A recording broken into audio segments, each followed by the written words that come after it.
আমাদেরকে বারবার জিজ্ঞেস করে হুজুর চেয়ারে নামাজ পড়া যাবে না? চেয়ারে নামাজ পড়া যাবে না। আপনি বসে দাঁড়িয়ে পড়তে পারছেন না, বসে পড়ুন। বসে পড়তে পারছেন না, শুয়ে পড়ে পড়ুন। শুয়ে পড়ে পড়তে পারছেন না, ইশারাতে পড়ুন।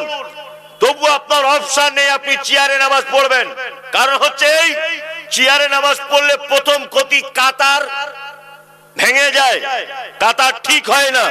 দুই, চেয়ারে নামাজ পড়লে নিজেকে একটু বিশাল বিশাল ওয়েটফুল মনে হয়। হ্যাঁ, সারাদিন টো টো টো টো করে বাজারে ঘুরছে, ওর পায়ে ব্যথা নাই। মাঠের জমির আল কাটছে, পায়ে ব্যথা নাই। মাঠে থেকে ধান কেটে আনছে, পায়ের ব্যথা নাই। সারাদিন ব্যবসা বাণিজ্য লস লাভ হিসাব করলো, পায়ে ব্যথা নাই। ও মসজিদে এলো, ওর পায়ে ব্যথা। এরকম লোক আছে না? মসজিদে এলেই পায়ে ব্যথা, ওর জন্য চেয়ার রাখাই আছে। তুমি শুয়ে পড়ে পড়ো, তবু তুমি চেয়ারে পড়তে পারবে না, কারণ নিজেকে একটা হেভি ওয়েট মনে হয়। ওই জন্য বলছি, যে জায়গাটা আমাদের উন্নতি করার দরকার, সেই জায়গায় উন্নতি না করে মসজিদে টাইলস বসাতে যাচ্ছে। কে যে সব যুক্তি দেয়, তাই বলে আমি বলছি না যে মসজিদে আপনি দান করবেন না, আমি এই কথা বলছি না। আমি আপনাকে বলতে চাইছি যে গুরুত্ব বেশি কোনটা। কি বলছি বুঝতে পারছেন? গুরুত্ব কোন জায়গাটা বেশি, এটা লক্ষ্য রাখতে হবে। চলুন, এতক্ষণ দান সম্পর্কে, সাদাকা সম্পর্কে আপনারা শুনলেন, তাই তো? এইবার আপনাদেরকে একটা মজার কথা বলি। আচ্ছা, পৃথিবীতে যত আমলকারী আছে, আল্লাহ সুবহানাহু ওয়া তাআলা মাত্র চারটে আমলকারীর ব্যাপারে আল্লাহ সুবহানাহু ওয়া তাআলা বলছেন যে এদেরকে আমি খুব ভালোবাসি, এরা আমার কাছে উত্তম বান্দা। কারা? আল্লাযীনা ইনফিকুনা ফিস সাররাই ওয়াজ যাররাই ওয়াল কাযিমিনাল গায়যা ওয়াল আফিনা আনিন নাস ওয়াল্লাহু ইউহিব্বুল মুহসিনিন। আল্লাহ বলছে যারা দান করে সচ্ছলতায় অসচ্ছলতায়, মানে অভাবে থাকলেও দান করে, আর ধনী হয়ে গেলেও কি দান করে। দুই কোয়ালিটি হলো। তিন, আল কাযিমিনাল গায়যা, রাগ হয়ে গেলে রাগকে কি করে? কন্ট্রোল করে নেয়। ওয়াল আফিনা আনিন নাস, অপরাধীকে ক্ষমা করে দেয়। আল্লাহ বলছে আল্লাহু ইউহিব্বুল মুহসিনিন, নিশ্চয়ই আমি এই মুহসিন বান্দাদেরকে খুব ভালোবাসি, খুব মহব্বত করি এদেরকে। তাহলে মহব্বতকারীদের চারটে গুণের দুটো গুণ কি? যারা সচ্ছলতা এবং অসচ্ছলতায় কি করে? দান করে, তাই না? এইবার আপনাদেরকে একটা মজার কথা বলে দিই, সেটা হচ্ছে এই, যাদের বর্তমানে টাকা হয়ে গেছে না, এরা ভেবেছে কি ছিনু আর কি হুনু, এরকম একটা ব্যাপার। আলেম ওলামাদেরকে দেখলে সালাম করে না, ভাবে যদি দিলালপুর মাদ্রাসার বিল কাটে। সালাম দিলেও করে না, ভয় করে, তাই না? খুব ভয় করে। জলসায় দাওয়াত করলেও আসে না, গেলে টাকা দিতে হবে। মসজিদে ভয়ে আসে না, মসজিদের কাজ চলছে বলে টাকা দিতে হবে, তাই না? আপনাকে একটা ছোট্ট কথা আমি বলে রেখে যাচ্ছি, শুনে রেখে দেন। ভাববেন, যার টাকা যত বেশি তার পরীক্ষা তত কি বেশি, তাই না? আপনি ব্যবসা করেন তো, মাছের ব্যবসা করেন, ধরে নেন প্রতিদিন 300-400 লাভ হয়। হঠাৎ করে আজকে লাভ হয়ে গেছে 1,500 টাকা। হঠাৎ আপনি বগল বাজাচ্ছেন খুব, ওই 1,500 টাকা লাভ করে নিয়েছি, বিশাল ব্যাপার, এরকম একটা ব্যাপার। বাড়িতে ওর স্ত্রী বলছে, হ্যাঁ কত হলো লাভ? বলছে আর বলিস না, এরকম যদি প্রতিদিন হয় আমি তো মুকেশ আম্বানির পরের বিল্ডিংটা আমি কিনবো, এরকম ব্যাপার। মানে কি প্রতিদিন 500 হতো, আজকে হয়েছে কত? 1,500। লোকটা ব্যবসায় বার হয় কখন? ফজরের যখন মুয়াজ্জিন আজান দেয় তখন। কি বললাম বুঝলেন? আর বাড়ি ফেরে কখন? দুপুর 2টোয়। গরমের দিন, গ্রীষ্মকাল, খুব গরম। ও মাছটার সব বাজার থেকে বিক্রি টিক্রি করে টাকা পয়সা গুনে 1,500 টাকা লাভ। এখন বাড়িতে গোসল করে সবে মাত্র খেতে বসেছে, ভাত এক গাল এরকম তুলেছে, এক গাল তুলেছে। এই সময়তে ওর দরজার সামনে একজন, কাবলু চাচা বাড়িতে আছো? এই কে কে? না আমি এই গুমানি থেকে এসছি, শ্রীখন বাজারে আমার বাড়ি। আমার নাম লাইলা বানু, আমার স্বামী নেই তো, একটা ছেলে ক্যান্সার রোগে আক্রান্ত, চিকিৎসা করাতে পারছি না, ওই জন্য এসেছি। শালা জুত করে খেতেও দেবে না একটু? সারাদিন খেটে খুটে বাড়ি এলাম আর ভিখারি চলে এলো। আবার এক গাল তুলেছে। আবার একজন, কাবলু চাচা আছো বাড়িতে? কে? না আমি একজন অন্ধ মানুষ এসেছি। বাড়ি কোথায়? না আমার ফারাক্কায় বাড়ি। ও টাইম নেই, দুটোর সময় ভিক্ষা করতে আসে। ব্যবসা বাণিজ্য করে এখন কলকল করে শরীরে ঘাম ঝরছে, তুমি ভিক্ষা করতে আসছো? আল্লাহ বলছে আমার নাম রব, প্রতিদিন 200-300 করে লাভ হয়, আর আজকে তোকে লাভ দিয়েছি কত? 1500 টাকা। এই কারণে তোকে 1500 টাকা দিয়েছি, 1000 টাকা অন্য দিনের থেকে বেশি করে দিয়েছি। এই কারণে ও অন্ধ, 2 চোখে দেখতে পায় না, করে কমে খাওয়ার কোনো লাইন নাই, কিছুই নাই, বড় অসহায়, বাড়িতে তার বাচ্চা কাচ্চা সব আছে। ওর 500 টাকাটা তোর কাছে পাঠিয়ে দিয়েছি। ওর বেটা ক্যান্সারের রোগে আক্রান্ত, ওর জন্য 500 টাকা তোকে বেশি করে দিয়ে দিয়েছি। এখন তুই হঠাৎ করে ভাত খেতে বসে গেলি, আর ওরা 2 জন চলে আসবে, আর তুই যদি ধমকে দিয়ে বার করে দিস, তারপরের দিন ব্যবসায় যাবি, পুঁজি আউট করে দিব আমি আল্লাহ, টোটাল পুঁজি আউট। এটা আল্লাহ পারে কি পারে না? পারে। 500 টাকা দিতে বলিনি, আপনি অন্তত পক্ষে 20 টাকা করে 40টা টাকা তাদের হাতে দেন, দেন। আল্লাহর প্রশংসা করুন। আল্লাহ প্রতিদিন তুমি আমাকে 500 টাকা লাভ দাও, আজকে 1000 টাকা আরো বেশি দিয়েছ।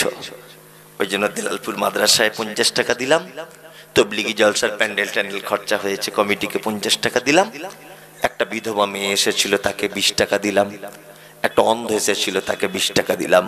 আল্লাহ বলছে আমাকে যদি ফেরত দিয়ে দিস, তারপরের দিন আবার 3000 টাকা লাভ দিয়ে দেবো। আর যদি অন্ধকে দরজা থেকে ফেরত দাও, বিধবাকে যদি দরজা থেকে ফিরিয়ে দাও, এতিমকে যদি গলা ধাক্কা দিয়ে ছোট বড় করে কথা বলে ফেরত দিয়ে দাও, তাহলে তারপরের দিন ব্যবসায় যাবে, তোমার ব্যবসা 12:30 বাজিয়ে দেব। এটা আল্লাহ পারে? পারে। কত লোককে দেখেছি 5 তলায় বাস করতে, এখন গাছতলায় করে। আবার কত লোককে দেখেছি গাছতলায় বাস করত, 5 তলাতে করে। আমি একটা জিনিস খুব ভালো করে বুঝেছি, পৃথিবীতে যদি কেউ ধনী হতে চায়, যে আমি সুপার পাওয়ার ধনী হব, কোটি কোটি কোটি কোটি টাকার মালিক হব, ধনী হতে গেলে প্রথম কাজ দান করা শিখতে হবে। যে দান করতে পারে না, জীবনে কোনো দিন ধনী হতে পারবে না। কি বললাম বুঝলেন? আর বখিল লোকেদের থেকে বড় বিপদে পৃথিবীতে আর কেউ নেই। গ্রামগঞ্জে দেখবেন কিছু বখিল, চামারের বেটা চামার, লাখ লাখ টাকার মালিক, এখনো পর্যন্ত জুতোর ফিতে সেলাই করে তবে পড়ে, নতুন জুতো কেনে না। এরকম চামার আছে না? একটা জ্যাকেট কিনেছে 13 বছর ধরে পড়ছে, শীতকালে নতুন কেনে না। জীবনে কোনোদিন বাজারে ভালো মাছ, ভালো মাংস, খাসির মাংস খায় না, অথচ কোটি কোটি টাকা। আচ্ছা এরকম চামার লোক, ওর খুব বিপদ। ও দুনিয়াতেও না ভালো জিনিস খেতে পারলো, গরিবের হালাতে থাকলো, আর আখেরাতে আমিরদের কাতারে দাঁড় করিয়ে আল্লাহ তাআলা হিসাব নেবেন। এই তুই চামারগিরি করবি কর, কিন্তু তোকে তো আমি দিয়েছিলাম টাকা পয়সা, তুই মুকেশ আম্বানির লাইনে দাঁড়া, তোর এখন হিসাব হবে। ও তখন মনে মনে ভাববে, আল্লাহ দুনিয়াতে ভালো লুঙ্গি পড়তে পারলাম না, আন্ডার প্যান্ট পরে ঘুরলাম, আর ছেঁড়া গেঞ্জি, পুঁই রান্নার ডাল আর কচু, ইলিশ মাছ চোখে দেখতে পারলাম না, খাসির মাংস জীবনে খেতে পারলাম না, হ্যাঁ আমি কেন মুকেশ আম্বানির কাতারে থাকবো? থাকতে হবে, কিছু করার নেই, তুমি তো চামার। কি বুঝলেন না? একদম। দান করা শিখুন, দান করা শিখুন।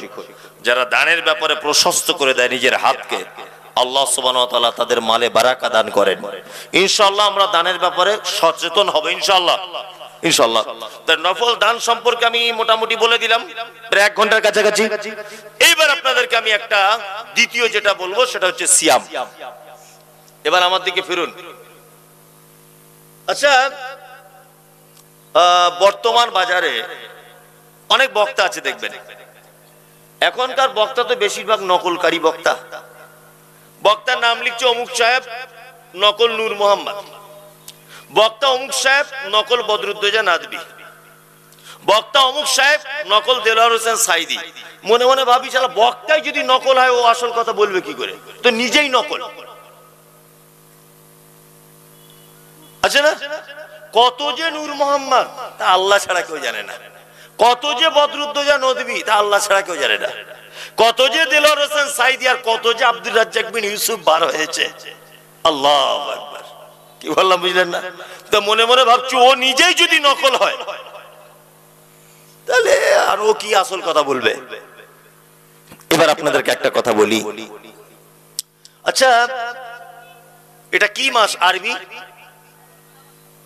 শাবান, শাবান মাস, তাই না? শাবান মাসে বেশি বেশি কি করতে হয়? একটা লোক করেছেন কেউ? হাত তুলুন তো এখানে। কজন? মানে 1 2 3 4 5, ঠিক আছে। তুমিও করেছো বাবু, মাশাআল্লাহ। উম্মে সালমা রাদিয়াল্লাহু তাআলা আনহা তিনি বলছেন যে আল্লাহ রাসূল সাল্লাল্লাহু আলাইহি ওয়াসাল্লাম শাহরাইন মুতাতাবিআইন, পরপর 2 মাস সিয়াম রাখতে দেখেছি আমি। কোন মাস? শাবান আর রমজান। তবে তিনি দুটো একটা সিয়াম শাবানে ছেড়েও ছিলেন। এক নাগারে কোন কোন হাদিস থেকে প্রমাণ পাওয়া যায় 15 দিন পর্যন্ত, 15 শাবান পর্যন্ত আল্লাহ রাসূল সাল্লাল্লাহু আলাইহি ওয়াসাল্লাম সিয়াম পালন করতেন। এইবার আপনাদেরকে বলি নফল সিয়ামের গুরুত্ব কত। এক, আরাফার দিনে কেউ যদি সিয়াম পালন করে, কোন দিনে? আরাফার দিনে কেউ যদি সিয়াম পালন করে, গত 1 বছরের আগামী 1 বছরের পাপকে ক্ষমা করে দেওয়া হয়। 2, কেউ যদি আশুরার দিনে যদি সিয়াম পালন করে মুহররমের 9-10 তারিখে, তাহলে 1 বছর, গত 1 বছরের পাপকে কি করা হয়? ক্ষমা করে দেওয়া হয়। 3, আমাদের নবী মুহাম্মদ সাল্লাল্লাহু আলাইহি ওয়াসাল্লাম তিনি বলছেন, কেউ যদি আল্লাহ সুবহানাহু ওয়া তাআলার সন্তুষ্টির জন্য একটি যদি নফল সিয়াম যদি পালন করে, তাহলে তার থেকে জাহান্নামকে 70 বছরের রাস্তা একটি ঘোড়া ছুটলে যতটা রাস্তা যাবে 70 বছর, তার থেকে ওই ব্যক্তির থেকে জাহান্নামকে ততটা দূরে সরিয়ে দেওয়া হবে। কি বলছি বুঝতে পারছেন? চলুন, তাহলে এই 3টে কথা বললাম নফল সিয়ামের, তাই না? তাহলে নফলে যদি এই হয়, মানে নকল বক্তায় যদি এই হয়, তাহলে আসল কি হবে? নফলে যদি এই উপকার হয়, একটা রোজা রাখলে যদি 70 বছর জাহান্নাম থেকে আল্লাহ যদি দূরে সরিয়ে দেয়, তাহলে ফরজ রাখলে কি হয়? আল্লাহু আকবার, আল্লাহু আকবার। ফরজের উপকারিতা বললে তো মাথার কাজ করবে না। ফরজের উপকারিতা কি? আর কদিন পরে রমজান, প্রস্তুতি নিচ্ছেন তো ইনশাআল্লাহ? 1 মাস সিয়াম পালন করবে ইনশাআল্লাহ, ইনশাআল্লাহ। আমাদের প্রস্তুতি কি? আমাদের প্রস্তুতি ছোলা কিনতে হবে, ভালো মানের খাজুর কিনতে হবে, আর ইফতারিতে প্রতিদিন ফল চাই, এই সব আমাদের প্রস্তুতি। আপনার স্ত্রীকে দেখবেন গ্যাসটা সব ভালো করে ভরে নিচ্ছে, সাহারিতে রান্না করতে হবে, এই সব প্রস্তুতি না? এই সব হাবিজাবি প্রস্তুতি। আমাদের মসজিদ কমিটিরা প্রস্তুতি নিচ্ছে, রং টং করে ঠিকঠাক করছে, রমজান মাস আসছে, তাই না? আল্লাহু আকবার। এটা তো আপনার প্রস্তুতি। হ্যাঁ, স্বয়ং আল্লাহ রমজান মাসে কি প্রস্তুতি নেয় দেখুন, আল্লাহ নিজে। সুবহানাল্লাহ। আচ্ছা, আপনার বাড়িতে যদি আমি এখন মেহমান হয়ে যদি যাই, তা আপনার বিছানার চাদর যেটা বিছানো থাকবে খাটের উপরে প্রতিদিন, ওই চাদরটাই থাকবে না নতুন চাদর আপনার স্ত্রী বার করে দিবে? কোনটা নতুন? আপনার বাড়িতে আমি যদি যাই, তাহলে আপনার স্ত্রী প্রতিদিন যে প্লেটে আপনারা ভাত খান ওই প্লেটে খেতে দিবে? না আমার জন্য নতুন প্লেট নিবে, নতুন প্লেট নিবে, বাড়ি ঘর পরিষ্কার করবে। মুমতাজুল ইসলাম বক্তা আসছে, যাতা ব্যাপার নয়। হ্যাঁ, আমাদের বাড়িতে আসছে, আপনার স্ত্রী দেখবেন এক সপ্তাহ আগে থেকে সব ঘর বাড়ি রেডি করছে।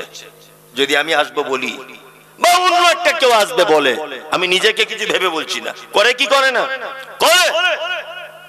রমজান মাসে আল্লাহ নিজে কি প্রস্তুতি নেয়, সুবহানাল্লাহ। আল্লাহ রাসূল সাল্লাল্লাহু আলাইহি ওয়াসাল্লাম বলছে, ইযা দাখালা রমাদান ফুতিয়াত আবওয়াবুস সামা। রমজান যখন প্রবেশ করে আল্লাহ ফেরেশতাদেরকে বলে, আসমানের দরজা সব খুলে দাও, সব খুলে দাও আসমানের দরজা। ফুতিয়াত আবওয়াবুল জান্নাহ, ফেরেশতাদেরকে বলে জান্নাতের দরজা সব খুলে দাও। ওয়া কুল্লিকাত আবওয়াবুন নার, জাহান্নামের দরজা বন্ধ করে দাও। ওয়া সুলসিলাতিশ শায়াতিন, শয়তানদেরকে লোহার জিঞ্জিলে করে বেঁধে দাও। আল্লাহ নিজে প্রস্তুতি নেয়। কি প্রস্তুতি? বাড়িতে মেহমান এলে আপনার স্ত্রী যেমন প্রস্তুতি নেয়, প্লেট বার কর, নতুন প্লেট, আলমারি থেকে নতুন চাদর বার কর, ঘর বাড়ি সব পরিষ্কার পরিচ্ছন্ন কর, করে না? আল্লাহ তাআলা নবী বলছেন, ইজা দাখালা রমাজান, যখন রমজান প্রবেশ করে, ফুতিয়াত আবওয়াবুস সামা, আল্লাহ ফেরেশতাদেরকে বলে আসমানের দরজা সব খুলে দাও। ও ফুতিয়াত আবওয়াবুর রাহমা, ও ফুতিয়াত আবওয়াবুল জান্নাহ, জান্নাতের দরজা খুলে দাও। ও গুল্লিকাত আবওয়াবুন নার, জাহান্নামের দরজা বন্ধ করে দাও। ও সুলসিলাতিশ শায়াতিন, শয়তানদেরকে বেঁধে দাও। আল্লাহ প্রস্তুতি নিচ্ছেন। কি বলছি বুঝতে পারছেন? তার মানে আমার রমজানের বান্দারা সিয়াম পালন করবে একেবারে রহমত দিয়ে, বরকত দিয়ে। আসমানের দরজা খুলে দাও, জাহান্নামের দরজা বন্ধ করে দাও, শয়তানকে পর্যন্ত বেঁধে রাখো, যাতে আমার বান্দার কোনো অসুবিধা না হয়। কি বলছি বুঝতে পারছেন? এটা আল্লাহর প্রস্তুতি। ফরজ সিয়ামের উপকার কি?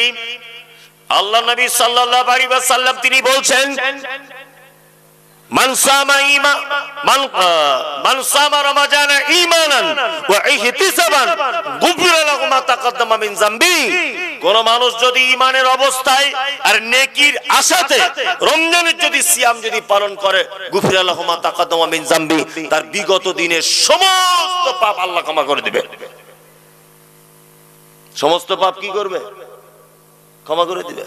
মান কামা রমাজানা ঈমানান ওয়া ইহতিসাবান গুফিরা লাহু মা তাকাদ্দামা মিন যামবি।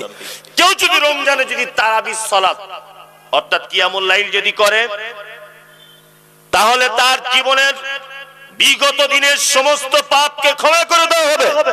মান কামা ফি লাইলাতিল কদরি ঈমানান ওয়া ইহতিসাবান গুফিরা লাহু মা তাকাদ্দামা মিন যামবি। কেউ যদি লাইলাতুল কদরের দিনে যদি কিয়াম যদি করে, তাহলে কি করবে? বিগত দিনের পাপকে কি করা হবে? ক্ষমা করে দেওয়া হবে। আল্লাহু আকবার। সব প্রসঙ্গটা আমি টেনে আনবো, 1 মিনিট আমাকে ধৈর্য ধরে একটা কথা বলে নি। আল্লাহ তাআলা বলছেন, এক, ইয়া আইয়ুহাল্লাযীনা আমানু, তোমরা যারা ঈমানের স্বীকৃতি প্রদান করেছো শোনো, কুতিবা আলাইকুমুস সিয়াম, তোমাদের উপরে সিয়াম ফরজ করা হয়েছে, কামা কুতিবা আলাল্লাযীনা মিন ক্বাবলিকুম লাআল্লাকুম তাত্তাকুন, যেমন তোমাদের পূর্ববর্তীদের উপরে সিয়াম ফরজ করা হয়েছিল, যাতে তোমরা তোমাদের ভিতরে আল্লাহ ভীতি তৈরি হয়। এই এবার আর একটা মজার কথা বলি। পৃথিবীতে যত আমল আছে, প্রত্যেক আমল উপর থেকে দেখলে বোঝা যায়। বোঝা যায় না? বোঝা যায়। যেমন আপনি নামাজ পড়েন তো, এই যে এই ভাই নামাজ পড়ে, কপালে দুটো কালো দাগ হয়ে গেছে, এই মাফলা ডালার, তাহলে ওকে দেখে একটা লোক বুঝতে পারবে, ওই জ্যাকেটওয়ালা, তাহলে ওকে দেখে বুঝতে পারা যাবে যে ভাই 5 ওয়াক্ত নামাজ পড়ে, এটা দেখে বোঝা যায়, যায় না? কারু আবার পায়ের গোড়ালির এই জায়গাটা ঘাটা পড়ে যায়, তাই না? এটা দেখলে বোঝা যায়। আপনার এখন দান করেন, এখন তার গোপনে কেউ দান করে না, করে? দান করি বলছে আলহাজ শফিকুল ইসলাম, নিলেন না? তা কোনো কারণে খাতায় লেখা ছিল, বলতে ভুলে গেছে, আবার ঘুরে এসে বলছে আমার নামটা কই, আমারটা বললে না? তা বক্তা তখন বলছে আচ্ছা ঠিক আছে, বলা হয়নি, মিস হয়ে গেছে। শফিকুল নাম দেখো, এ গ্রামে বাড়ি, আর জান্নাত দাও তুমি অতি তাড়াতাড়ি। ও আবার ঘুরে এসে বলছে শুধু শফিকুল না, আলহাজ শফিকুল। আমি টাটকা হজ করে এসেছি, টাটকা হাজি, আমি হাজি বলুন। কেউ বুঝতে পারছেন না? মানে আমাদের দানটা অনেকটা আবার লোক দেখানোর মতো হয়ে গেছে, হয়ে গেছে। তার মানে আপনার দানও এখন বুঝতে পারা যায় যে আপনি শফিকুল 50,000 টাকা দিয়েছেন, তাই তো? এবার একটা কথা বলি, পৃথিবীতে একটি মাত্র ইবাদত, আপনি যে হজ করেন, হজের একটা নিদর্শন আছে, এই বড় পাঞ্জাবি আনবেন মক্কা থেকে, খেজুর আনবেন, জমজমের পানি আনবেন না, আনবেন, লোকে হাজি বলে ডাকবে, তার মানে এরও বাহ্যিক দৃষ্টিতে বোঝা যায়, যায় কি যায় না? একটি মাত্র ইবাদত আছে, যে ইবাদত মানুষ শুধুমাত্র আল্লাহর ভয়ে করে। সব কিছু লোক দেখানো করা যায়, দান লোক দেখানো করা যায়, নামাজ লোক দেখানো করা যায়, কি বললাম বুঝলেন? সবকিছু লোক দেখানো করা যায়, একটি জিনিস লোক দেখানো করা যায় না, তার নাম সিয়াম। সাহারি খাবার থেকে ইফতার পর্যন্ত কোন অন্যায় কিছু করা যাবে? করা যাবে? যাবে না তো? যাবে না। আচ্ছা বলুন তো, আপনি বাথরুমে গোসল করতে ঢোকেন তো, সেই সময় কেউ থাকে বাথরুমের ভিতরে? তা আপনি যদি এক ঢোক পানি খেয়েই নেয়, কেউ দেখতে পাবে? পায়খানা পেচ্ছাপ ঘরে যান না, কেউ থাকে ওখানে? খুব পানি পিপাসা লেগেছে, যদি এক বদনা পানি খেয়েই নেন, কেউ দেখতে পাবে? কিন্তু কেউ খায়? কেউ খায়? খায় না। কার ভয়ে খায় না? কার ভয়ে? আল্লাহর ভয়ে। ওই জন্য পৃথিবীতে যত ইবাদত আছে সব থেকে বেশি খুশি হয় রোজা রাখলে আল্লাহ সুবহানাহু ওয়া তাআলা। কি বুঝতে পারছেন? কারণ প্রত্যেক ইবাদতে ভেজাল চলে, মানে মানুষ ভেজাল করে, কিন্তু রোজা নামক ইবাদতে কোনো ভেজাল চলে না, অত সহজ নয়। তবে রমজান মাসে আমাদের অনেক ভেজাল আছে, আছে না? কি আশ্চর্য ব্যাপার, ওকে যদি এখন গরু হাটে বিক্রি করা হয় গোস্তর দরে, মোটামুটি 1.5 কুইন্টালের গায়ে গোস্ত হবে, কিন্তু ও বলছে হুজুর আমার রমজান মাসে আমার পেটে খুব লাগে আর রোজা করতে পারি না। অনেক লোক আছে না, আছে না? ওর গোস্তর দরে বিক্রি করলে 1.5 কুইন্টালের গায়ে গোস্ত, অথচ রোজা রাখে না। এরকম লোক আছে? আছে? আল্লাহু আকবার। এইবার আপনাদেরকে একটা কথা বলি, আচ্ছা রমজান মাসের এত সওয়াব, এত গুরুত্ব কেন, এটা জানা আছে? জানা নেই? আল্লাহ তাআলা বলছেন শাহরু রমাজান আল্লাযী উনজিলা ফীহিল কুরআন, রমজান সেই মাস, রমজান সেই মাস যে মাসে আমি আল্লাহ কোরআন অবতীর্ণ করেছি। তার মানে রমজানের যত গুরুত্ব মাহাত্ম্য কিসের জন্য? কোরআন অবতীর্ণের জন্য, তাই তো? আজকে বিশাল প্যান্ডেল করা হয়েছে, ভালো করে বুঝবেন। প্রধান বক্তাকে না আবু তাহের সালাফি সাহেব ধরে নেন, তাহলে এই আয়োজনটা কার জন্য হয়েছে? প্রধান বক্তার জন্য হয়েছে, যে বক্তব্য রাখবে সব শুনবে, তাই না? তাহলে মূল আয়োজনের মানে উদ্দেশ্য কি? বক্তা আসবে, বক্তব্য রাখবে, তাই না? ইনি হচ্ছেন মূল। আল্লাহ তাআলা বলছে রমজানে এত সম্মান কেন জানো? আল্লাযী উনজিলা ফীহিল কুরআন। এই রমজানের এত গুরুত্ব এই কারণে যে এই মাসে, রোজার মাসে কোন এক রাত্রিতে আল্লাহ সুবহানাহু ওয়া তাআলা বলছেন আমি কোরআন অবতীর্ণ করেছি, তাই না? এই শুনো, রমজানের কিছু মাসলা মাসাইল, এগুলো আলেম ওলামারা শায়েখরা সব আছেন বসে, যেগুলো খুব কমন জিনিস, এগুলো আপনাদেরকে আমি বলে দিয়ে যাচ্ছি। কি বললাম বুঝলেন? কারণ অনেক ভুল ত্রুটি আমরা অনেক সময় করি কি করি না? করি। এক, অনেক সময় রমজান মাসে আমরা রোজা খাদ্য খাবার খেয়ে নষ্ট করে দিই না? কেউ কেউ বলেছে একটা রোজা যদি কেউ নষ্ট করে দেয়, সারা জীবন রোজা করে গেলেও ওর কাফারা পূরণ হয় না, বলে না? একদম মিথ্যা কথা। আপনি ইচ্ছা করে হোক একটা রোজা মিস করেছেন, ইচ্ছা করে, একদম ভালো করে বুঝবেন, আপনি একটি কাবিরা গুনাহ করেছেন। ফরজ ইবাদত ইচ্ছা করে ছেড়ে দিয়েছেন, আপনি কি করেছেন? কাবিরা গুনাহ করেছেন। আপনি তার জন্য আল্লাহর দরবারে ক্ষমা প্রার্থনা করুন, আর পরবর্তী টাইমে ওই রোজাটা পূর্ণ করে দেন। কি বললাম বুঝলেন? তাহলে খাদ্য দিয়ে রোজা যারা ভেঙেছে ইচ্ছা করে, তারা কাবিরা পাপ করেছে, হ্যাঁ, তারা আল্লাহর কাছে ক্ষমা চাইবে এবং পরবর্তীতে ওই রোজাগুলো কি করবে? করে দিবে। নাম্বার 2, আর একটা রোজা ভাঙার পদ্ধতি, তার কাফারা আবার একটু বেশি।